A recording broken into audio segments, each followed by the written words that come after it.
cette vidéo-là, ce n'est pas un hasard. C'est clairement, vous cherchez à comment méditer votre Bible. Je sais que c'est plutôt pas ordinaire de commencer la méditation de sa Bible par le livre d'Ecclésiaste. Mais sur cette page-là, j'ai décidé de commencer par Ecclésiaste parce que j'ai trouvé que c'était un très beau livre, vraiment écrit par Salomon, le fils de David, qui a eu la plus grande sagesse, la plus grande richesse, mais malgré tout, qui à la fin de sa vie n'a pas eu le cœur de Dieu, qui s'est détourné de Dieu et a commencé à adorer d'autres dieux en étant en fait, à cause des femmes en fait étrangères qu'il avait. Et c'est un peu la même histoire que Samson également, qui s'est tourné vers des femmes étrangères et qui n'avait plus le cœur de Dieu, et même Saül aussi qui n'avait plus le cœur de Dieu. Donc on commence par le livre d'Ecclésiaste. N'hésitez pas à vous abonner, je vous donnerai les tips. Ce n'est pas un enseignement, au contraire, ce sont des clés pour la méditation, pour vous pousser à lire votre Bible. Donc l'objectif de cette page-là, j'aimerais bien en fait faire une playlist d'Ecclésiaste, une playlist de Jonas, une playlist d'Esther, une playlist de Galates aussi, d'Éphésiens, de Timothée, de Thessaloniciens également, et de Pierre. En fait, les tout petits livres, les faire comme ça, en fait, on a les ouages, et après, on va commencer les gros chapitres, Matthieu, Marc, Luc. Je pense que ça, c'est des projets sur de longues années, parce qu'en un an, c'est pas que c'est impossible de tout faire, mais c'est juste que vu que sur cette page, je parle également de finances, donc si je décide de me concentrer sur un seul topic, ce serait possible, mais vu que je souhaite vous parler de pas mal de choses, comme ça, on va évoluer ensemble. Donc, c'est la raison pour laquelle. Donc, n'hésitez pas à vous abonner. N'hésitez pas à me donner votre avis en commentaire. Et sincèrement, là, par exemple, les choses sur lesquelles je mets les vidéos sont déjà remplies. Donc, j'essaie quand même de trouver le moyen pour faire les vidéos. Donc, n'hésitez pas à m'encourager si ça vous convient. Et c'est surtout aussi, si c'est quelque chose qui vous plaît, si vous trouvez comment je peux m'améliorer également, n'hésitez vraiment pas à me donner votre retour. Actuellement, je filme, donc j'espère que ça cadre bien. Parce que je n'ai aucun moyen de le vérifier là. Alors, allez, prenez votre Bible. On va passer à Ecclésiaste 6. Si vous n'avez pas encore vu les autres vidéos, je vous invite à aller les regarder parce qu'on a déjà fait 5 vidéos là-dessus.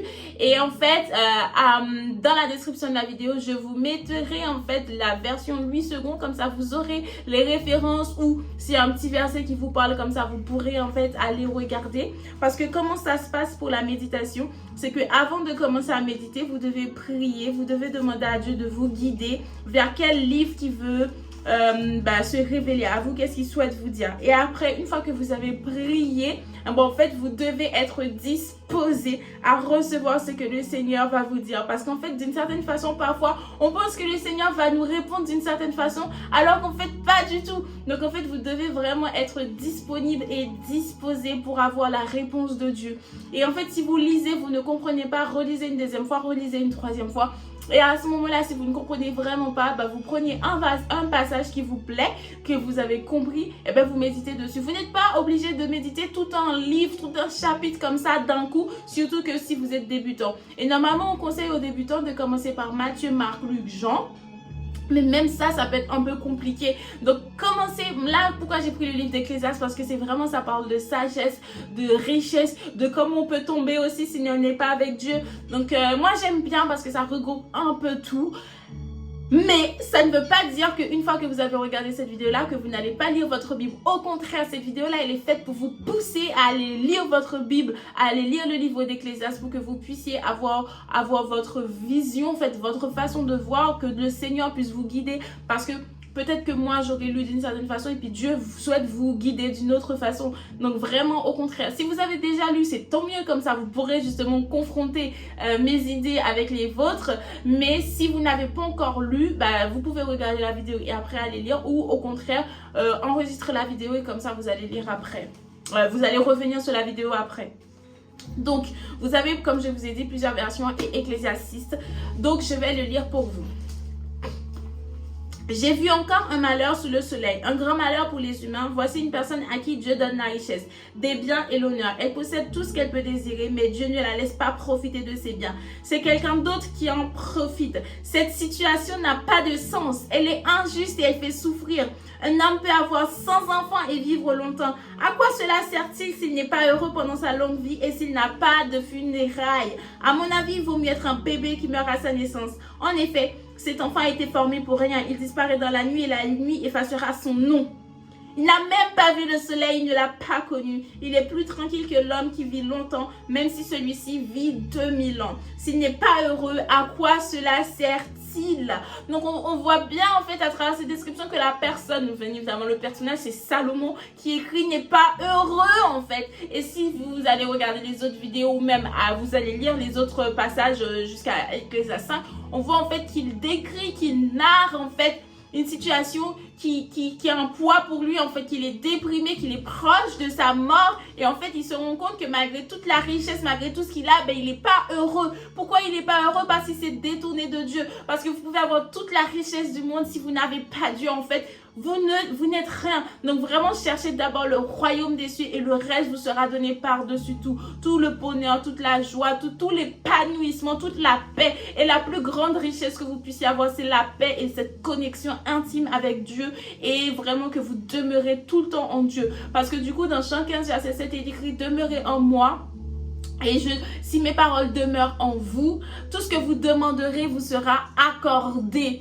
Et vous voyez, en fait, il y a plein de passages dans la Bible où vous voyez que si vous cherchez d'abord Dieu, en vrai de vrai, il se révèle à vous, il se laisse trouver par vous et en fait, il va vous donner ce que vous demandez si c'est sa volonté et que vous ne demandez pas les choses pour satisfaire vos passions, mais au contraire, pour que ce soit fait selon la volonté de Dieu. Alors, il dit... S'il n'est pas, finalement, est-ce que tout ne se termine pas par la mort? Donc, il voit qu'il est proche de la mort, que tout ce pour lequel il a travaillé, voilà, c'est vanité en fait. Tout n'est que vanité. L'être humain travaille seulement pour satisfaire ses désirs, mais il n'est jamais content. Quel avantage le sot a-t-il sur le sot? Quel avantage le sage a-t-il sur le sot? À quoi sert à un pauvre de savoir se conduire dans la vie? Il vaut mieux se contenter de ce qu'on a que de se laisser entraîner par ses désirs. Cela non plus ne mène à rien. Autant courir après le vent. Conseil de sagesse. Tout ce qui existe est connu depuis longtemps. Et nous savons bien que ce qu'est être un être humain. Il ne peut pas discuter avec quelqu'un de plus fort que lui. Quand nous parlons beaucoup, nous disons beaucoup de choses inutiles. Qu'est-ce que nous gagnons ainsi? Les humains traversent la vie aussi vite que l'ombre. Qui connaît ce qui est bon pour eux pendant les jours de leur courte vie? Personne ne leur dira ce qui arrivera après le soleil. Donc en fait, ce qui peut être bien de faire, c'est d'aller dans les versions où il nous envoie. Par exemple, Ecclésiaste 8, verset 7. Mais il ne sait point ce qui arrivera et il dira comment cela arrivera. Vous avez en fait le psaume 39. Donc voilà comment vous devez méditer. C'est que vous allez avec les versions 8 secondes, il vous donne des références. Et en fait, dans les références, vous allez voir qu'est-ce qu'il vous dit. Ben, il dit oui. L'homme se promène comme une ombre, il s'agite vainement, il amasse et il ne sait ce qu'il recueillera.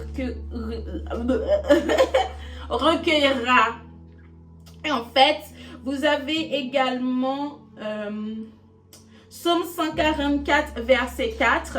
Qu'est-ce qu'il est écrit? En fait, ce que vous devez faire, c'est que quand vous avez des passages comme ça, vous pouvez les écrire. Et une fois que vous les avez écrits, bon, en fait, vous avez en fait une construction d'idées qui arrive et en fait n'hésitez pas à écrire vos pensées en fait. Prenez vraiment votre cahier, votre stylo quand vous méditez. Psaume 144 verset 4, l'homme est semblable à un souffle, ses jours sont comme l'ombre qui passe. Donc ça montre qu'en fait notre temps est compté. On ne sait pas combien de temps on va vivre, on ne sait pas combien... Justement, ça me fait penser aujourd'hui justement à la prédication. En fait, les gens disent oui, demain, je me repentirai. En fait, chaque jour est une nouvelle vie où on ne sait pas en fait quand est-ce que ce sera le dernier jour pour nous. Oui, le Seigneur va revenir, mais en fait, quand vous mourrez, essayez de mourir en Christ pour être sûr que quand le Seigneur va revenir, que vous soyez en fait ressuscité et que vous soyez à la droite du Père.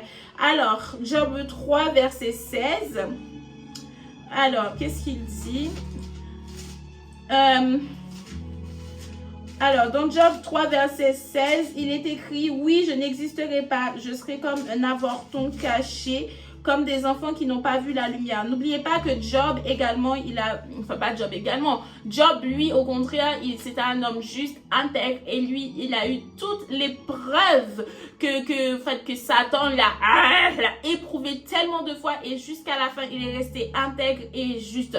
Et pourtant, les autres qui n'ont pas forcément été éprouvés, et bien en fait, ils ont perdu le cœur de Dieu. Donc ça montre qu'en fait, ce n'est pas parce que vous avez tout que vous êtes sauvés en fait. Au contraire, peut-être que parfois, c'est vous oubliez en fait Dieu parce qu'en fait, vous n'avez tellement plus de souffrance, plus de tribulation, plus d'épreuves que vous vivez votre vie, vous allez directement en fait en enfer parce que vous vivez tellement comme si tout était normal, tout était paisible. En fait, et c'est souvent, je regardais justement une prédication de Johanna Exbraya où elle expliquait que dans les pays pauvres, où les gens ils prient beaucoup et dans les pays riches, justement vu qu'ils ont déjà tout, ils prient pas beaucoup, genre limite ils disaient que les gens peuvent aller en enfer en Rolls Royce. Mais en fait le truc c'est que ne vous laissez pas dépasser. Je sais que c'est très dur aujourd'hui de prendre du temps avec Dieu, même si c'est 5, 10, 15 minutes, même si c'est 30 minutes, votre plus grand max, prenez-le, même si c'est difficile, vous êtes fatigué et tout, parce que vous allez vraiment voir la différence quand vous priez Dieu et quand vous ne priez pas Dieu en fait. Même si vous avez l'impression que votre vie va bien, mais en réalité l'esprit qui est en vous ne va pas bien, vous allez sentir que c'est pas pareil et tout. Mais en fait si vous avez l'impression que vous êtes éloigné de Dieu, peut-être que vous ne passez pas assez de temps avec lui, parce qu'en réalité Dieu est toujours là, est toujours présent et il attend juste que vous retournez à lui. Donc Osée 6 verset 1, venez, retournons à l'Éternel, car il a frappé mais il guérira, car il a déchiré mais il portera nos plaies, ou l'inverse. Mais en tout cas, vraiment pensez à revenir à Dieu, parce qu'il vous laissera jamais tomber. Et en fait Dieu est un Dieu fidèle, est un Dieu juste. Au contraire en fait vous devez croire en lui, vous devez en fait mettre toute votre confiance en lui et savoir que quelles que soient les épreuves, quelles que soient les tribulations, il sera toujours avec vous. Alors en fait dans ce passage d'Ecclésiaste 6, ce qui me dérange un peu, c'est que en fait l'auteur il dit, en fait si vous ne lisez pas de la bonne façon, vous allez comprendre que rien ne sert d'avoir de la richesse, etc., ou rien ne sert d'être sage. Au contraire en fait tout ça est utile, mais vous devez toujours avoir Dieu dans tout ce processus là.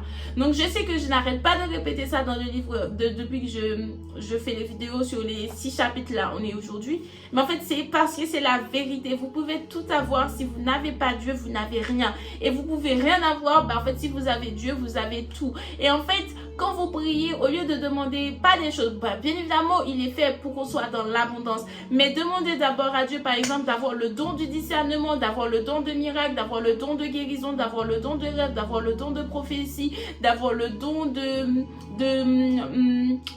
d'interpréter les rêves, d'avoir le don de parler en langue. Demandez ces choses-là, parce qu'en réalité, une fois que vous les avez, vous aurez la puissance de Dieu. Et en fait, la puissance de Dieu, la gloire de Dieu, la grâce de Dieu, l'onction de Dieu, tout va se manifester en vous. En fait, vous aurez tout. Même si, en fait, aux yeux du monde, vous avez l'impression que, oui, vous n'avez pas 100 milliards, etc.